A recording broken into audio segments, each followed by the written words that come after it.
Quel est le point commun entre ce dentifrice, ces chewing-gums, ces bonbons et ce plat cuisiné? Eh bien, ils contiennent tous un ingrédient mystère, le E171, des nanoparticules de dioxyde de titane pour les initiés, un additif chimique au pouvoir blanchissant. On en trouve donc dans tous les produits qui sont majoritairement blancs, par exemple le dentifrice, et dans de nombreuses friandises pour les enfants pour que la couleur qu'on donne aux bonbons puisse tenir. Donc c'est un problème parce que les nanomatériaux sont très petits, plus petits que les globules rouges du sang. Ça veut dire qu'ils passent très facilement dans tous nos organes et ils peuvent s'accumuler partout dans le corps, y compris et surtout dans le cerveau, et causer des pathologies qu'on connaît très bien, Parkinson, Alzheimer.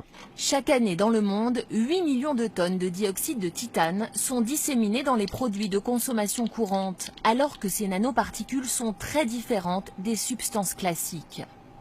Le nanomètre, c'est le milliardième de mètre, hein. C'est donc très très petit, hein. Une nanoparticule, c'est de la taille d'un virus, hein, par exemple, hein. Il aurait été tout à fait nécessaire d'évaluer les risques des nanoparticules avant de les utiliser.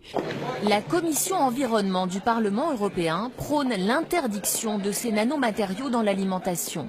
C'est criminel de mettre sur le marché, à la fois dans l'alimentation, à la fois dans les textiles, à la fois dans les produits de sport, à la fois dans les cosmétiques, des nanos, sachant que ça peut entraîner des problèmes sanitaires peut-être aussi importants que ce qu'on a vécu sur l'amiante. À la conférence environnementale à Paris, les associations demandent un étiquetage obligatoire des produits qui contiennent des nanoparticules pour que le consommateur ait le choix.